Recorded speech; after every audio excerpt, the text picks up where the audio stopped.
परम सत्कायोग गुरु प्यारी सात संगत जी राधा स्वामी जी। सात संगत जी, 3 दिन के बाद करवा चौथ का व्रत आ रहा है जी, और करोड़ों हिंदुस्तानी औरतें अपने पति की लंबी उम्र के लिए व्रत रखेगी जी। लेकिन जब आप इस वीडियो के ज़रिए बाबा जी और एक सत्संगी बीवी की बातचीत को और उसके बाद बाबा जी ने संगत को करवा चौथ पर क्या संदेश दिया है जी, उसको सुन लेंगे तो यकीन मानिए आप व्रत तो हर हाल में रखेंगे, लेकिन तब आपकी व्रत रखने के पीछे की सोच बदल जाएगी जी। संगत जी, इस वीडियो के आखिर में मैं आपको सहारनपुर और लंदन के हाइनेस पार्क सत्संग घर के बनने के पीछे की एक ऐसी सच्ची घटना सुनाऊंगी जी, जिसे सुनकर आप इस वीडियो को दूसरों के साथ शेयर ज़रूर करोगे जी। सबसे पहले करवा चौथ वाली घटना को सुनते हैं जी। सात संगत जी, जिस सत्संगी बीबी की मैं आपको बात बताने जा रही हूँ, इस बीबी ने डेरे में सेवा ले रखी थी जी, और इसकी शादी को 24 साल हो चुके थे जी। ये बीवी अपनी शादी से पहले ही एक सत्संगी थी जी, और शादी के बाद ऐसा कोई करवा चौथ नहीं गया था जी जब इस बीवी ने अपने पति की लंबी उम्र के लिए व्रत ना रखा हो जी। पिछले करवा चौथ से कुछ दिन पहले इसके सेंटर से डेरे में सेवा करने के लिए एक जत्थे ने जाना था जी, तो इस बीवी ने अपना भी नाम लिखवा दिया जी। उस समय ये भूल गई कि जिन 3 दिनों में डेरे में सेवा पर जाना है जी, उन्हीं दिनों में करवा चौथ भी आना है जी। लेकिन अब ये नाम लिखवा चुकी थी, तो इसके पति ने कहा कि कोई बात नहीं, तू डेरे ज़रूर जा, व्रत नहीं रखेगी तो कोई फर्क नहीं पड़ेगा, लेकिन अगर नाम लिखवा कर इस छोटी सी वजह के लिए सेवा पर नहीं जाएगी तो बहुत फर्क पड़ेगा। तो इस बीवी ने मन बना लिया कि वो डेरे तो ज़रूर जाएगी, लेकिन डेरे में ही करवा चौथ का व्रत भी रख लेगी। ये बात इस बीवी ने अपने पति को नहीं बताई कि वो डेरे जाकर व्रत रखने वाली है। करवा चौथ से एक दिन पहले सुबह ये बीवी जत्थे के साथ डेरे के लिए निकल गई जी, और पहले दिन डेरे जाकर बहुत सेवा की जी। अब अगला दिन करवा चौथ का था, तो बीवी ने सुबह 3 बजे सरगी भी करनी थी, तो बीवी ने डेरे में ही सुबह 3 बजे उठकर सरगी की, और उस दिन अपना पूरे दिन भूखे और प्यासे रहने का व्रत शुरू कर दिया जी।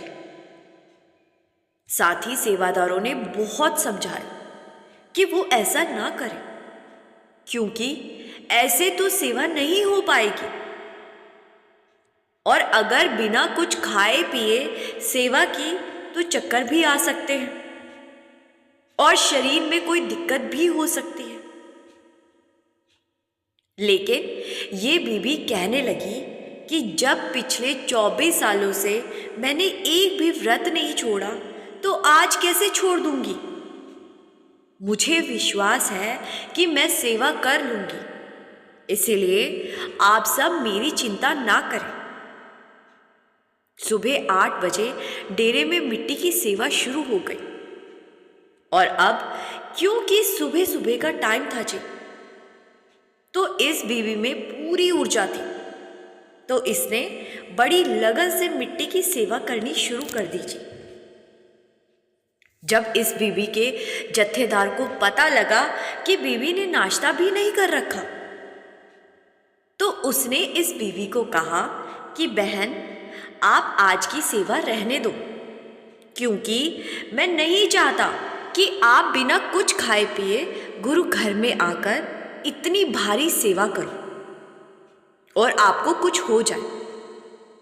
तो ये बीवी कहने लगी कि जी आप चिंता ना करो, पिछले करवा चौथ या उसके पहले जब मैं अपने घर हुआ करती थी तो व्रत के साथ घर के काम भी तो करती थी। और डेरा तो मेरा मायका है और अपने बाप के घर व्रत के साथ काम करूंगी तो मुझे कुछ थोड़ी ना होगा। इसीलिए आप चिंता ना करें। साथ संगत जी, अब सुबह से दोपहर होने को आई थी और बाकी के सभी सेवादारों ने 11 बजे की चाय पी और साथ में बिस्किट खाए। लेकिन इस बीवी का करवा चौथ का व्रत इतना सख्त होता था कि ये एक बूंद पानी भी रात को चांद देखने के बाद ही लेती थी, तो चाय तो कहाँ से पीनी थी। 7 सेवादारों ने बहुत कहा, लेकिन ये बीवी नहीं मानी जी। दोपहर को सभी सेवादारों के लिए लंगर आया और सबने बैठकर लंगर खाया, लेकिन इस बीवी ने तब भी अपनी सेवा जारी रखी जी। साथ संगत जी, इंसान का शरीर एक मशीन की तरह ही तो होता है। जैसे मशीन में तेल ना जाए तो मशीन काम करना बंद कर देती है। आखिर कब तक ये बीवी बिना कुछ खाए पिए सेवा कर सकती थी जी। दोपहर के बाद जब बीवी बिना एक बूंद पानी पिए लगातार सेवा करती रही तो बीवी को डिहाइड्रेशन होने लगा। और कुछ सेवादारों ने जब नोटिस किया कि बीवी की हालत खराब हो रही है तो उन्होंने बीवी को पानी पिलाना चाहा। पानी देखकर बीवी कहने लगी कि आप सब मेरा व्रत मत तोड़ो। अगर मैंने पानी पी लिया तो मेरे पति को कुछ हो जाएगा। तो सब सेवादार कहने लगे कि बीबी, तेरे पति का पता नहीं कुछ होगा कि नहीं, लेकिन अगर तूने पानी नहीं पिया तो तुझे जरूर आज कुछ हो जाएगा और हम सब तेरे साथी हैं, इसीलिए हम तेरा भला चाहते हैं। लेकिन बीबी नहीं मानी और अब बीबी इतनी थक चुकी थी और डिहाइड्रेट हो चुकी थी कि वो एक साइड पर होकर बैठ गई और वहीं बेहोश हो गई। ये देखकर साथी सेवादारों ने बीबी को उठाया और फटाफट डेरे के अस्पताल लेकर गए। वहां डॉक्टर ने चेक करने के बाद बीवी को फटाफट ग्लूकोज चढ़ाया जी और एक इंजेक्शन दिया। कुछ देर के बाद बीवी को होश आया तो डॉक्टरों ने बीवी को जूस और फल फ्रूट खाने को दिए, लेकिन बीवी नहीं मानी। तो डॉक्टरों ने कहा कि अगर आपने कुछ ना खाया तो हम आपको बचा नहीं पाएंगे, क्योंकि बिना कुछ खाए पिए आपने बहुत भारी सेवा की है, जिस वजह से आपकी बॉडी डिहाइड्रेट हो चुकी है और ऐसी कंडीशन को संभालना ना गया तो आपकी जान भी जा सकती है। लेकिन बीवी के ऊपर तो करवा चौथ के व्रत का भूत सवार था। तो बीवी ने डॉक्टरों से कह दिया कि जी रात को चांद निकलने के बाद ही मैं कुछ खाऊंगी, उसके पहले नहीं। तो साथी सेवादारों और डॉक्टरों के लाख समझाने के बाद भी बीवी नहीं मानी।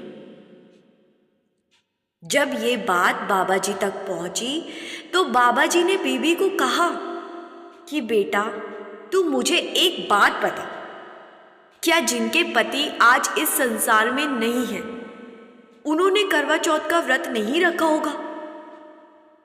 और व्रत रखने से क्या तू उस मालिक के लिखे को बदल पाएगी? अगर हम परमार्थ में आकर भी इन वहमों में पड़े रहेंगे तो क्या फायदा परमार्थ में आने का? तेरे पति ने 100 साल जीना है तो वो तेरे व्रत रखे बिना भी जिएगा। एक व्रत रखने से, भूखे रहने से कोई किसी की उम्र ना तो बढ़ा पाया है और ना बढ़ा पाएगा। ये सब पुराने रीति रिवाज है। और हम बस उसी को फॉलो करते आ रहे हैं। आगे बाबा जी ने समझाया कि जब पुराना जमाना था और मेडिकल सुविधाएं नहीं हुआ करती थी, तो इंसान अपने शरीर को स्वस्थ रखने के लिए 10-12 दिन में एक दिन बिना कुछ खाए पिए रहता था या फिर बहुत हल्का भोजन किया करता था, जिससे कि इंसान का डाइजेस्टिव सिस्टम ठीक बना रहे और लीवर को भी एक दिन का आराम मिल जाए। और आगे चलकर इसी चीज को लोगों ने व्रत का नाम दे दिया और नाम के साथ साथ इसका मतलब भी बदल दिया। लोगों को लगने लगा कि व्रत रखेंगे तो मालिक हमसे खुश हो जाएगा और हमारी मनोकामनाओं को पूरा कर देगा, उम्र लंबी कर देगा। बाबा जी ने दूसरे देशों के बारे में उदाहरण देते हुए भी समझाया कि दुनिया भर में 195 देश हैं और करवा चौथ सिर्फ इंडियन लोग रखते हैं, तो क्या बाकी 194 देशों में रहने वाली बीवियों के पति जल्दी मर जाते हैं? बाबा जी ने कहा कि इंसान का जब जन्म भी नहीं होता, जब वो माँ के पेट में होता है, तभी वो मालिक उसका इस संसार से जाने का समय भी फाइनल कर देता है। मालिक के लिखे समय से ज्यादा ना कोई यहां रहा है और ना कभी रह पाएगा। कितने भी व्रत रख लो, मालिक के लिखे को नहीं बदल पाओगे। मालिक को खुशी तब मिलती है जब हम भजन सिमरन करते हैं। लोगों के भूखे रहने से मालिक कभी खुश नहीं होता। बड़ी देर समझाने के बाद बीबी को बाबा जी की बातें समझ आई और उसने अपना व्रत रात होने से पहले ही तोड़ दिया और खुद की जान बचा लीजिए। साध संगत जी, इस वीडियो का मकसद ये बिल्कुल नहीं है कि आप करवा चौथ का व्रत ना रखो। आपकी खुशी है तो जरूर रखो, लेकिन उस सोच के साथ मत रखो जिस सोच के साथ इस बीवी ने रखा था जी। साध संगत जी, अभी आप वीडियो में बने रहे जी। अब मैं आपको सहारनपुर और लंदन सत्संग घर की एक ऐसी बात बताती हूँ जी, जिसको सुनकर आपको पता लगेगा कि हम जिस मत से जुड़े हैं वह जाति, धर्म, मजहब के नाम पर कोई भेदभाव नहीं होता। कहने को तो सहारनपुर सत्संग घर और लंदन हाइनस पार्क सत्संग घर में 7000 किलोमीटर की दूरी है जी, लेकिन इन दोनों सत्संग घरों के बनने के पीछे एक बहुत बड़ी कहानी है जी, जो कि इन दोनों सत्संग घरों को आपस में जोड़ देती है जी।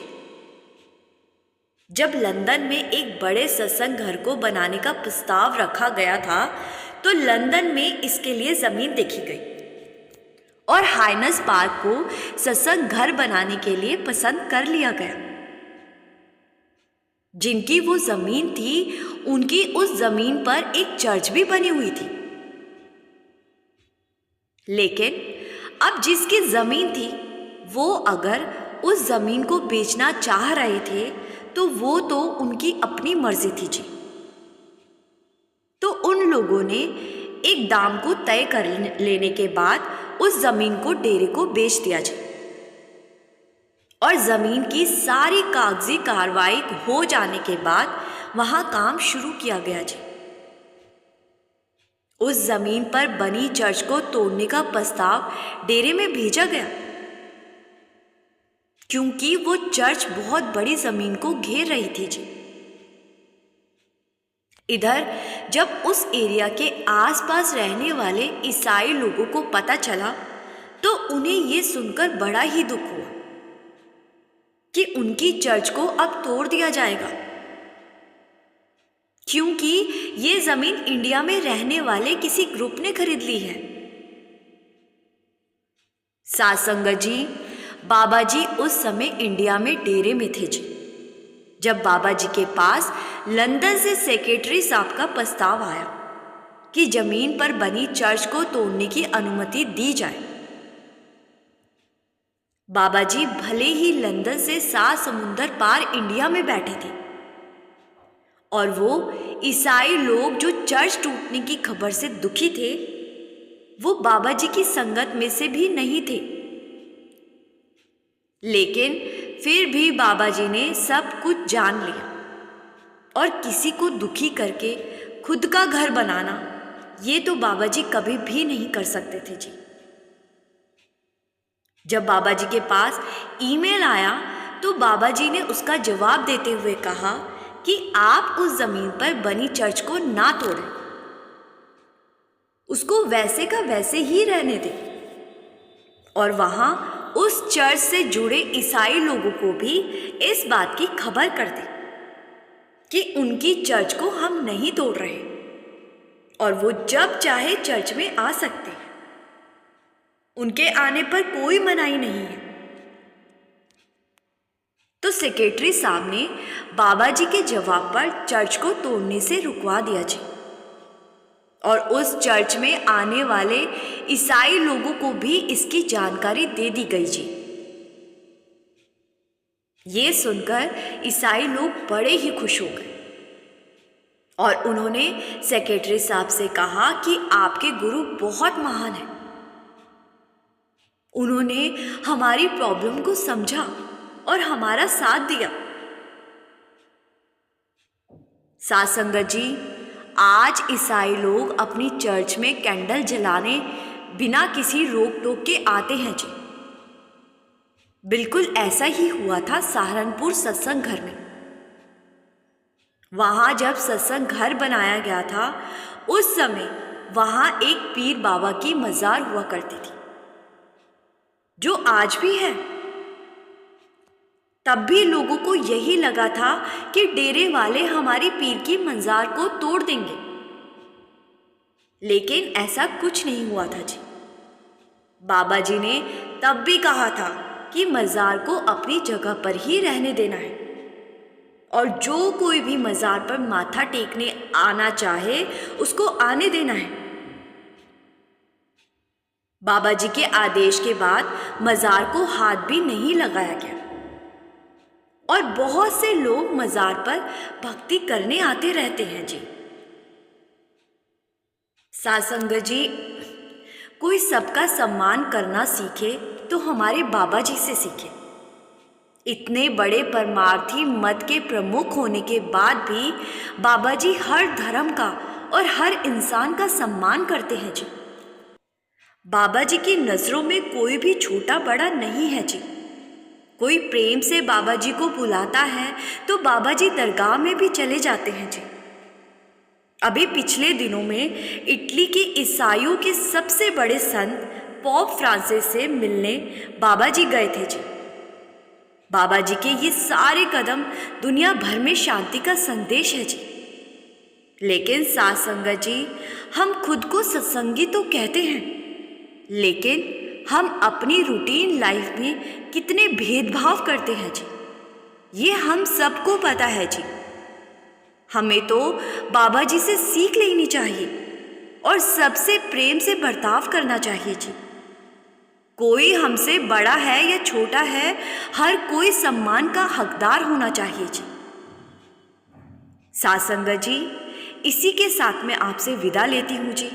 मुझे पूरी उम्मीद है जी कि आप इस वीडियो को उस संगत के साथ शेयर करने की सेवा ज़रूर करोगे जो संगत अभी इस चैनल से नहीं जुड़ सकी है जी। कमेंट में राधा स्वामी लिखना मत भूलिए जी। और जो संगत इस चैनल पर पहली बार आई है तो वो संगत भी अपने इस चैनल को सब्सक्राइब करना ना भूले जी। गुरु प्यारी साथ संगत जी, राधा स्वामी जी।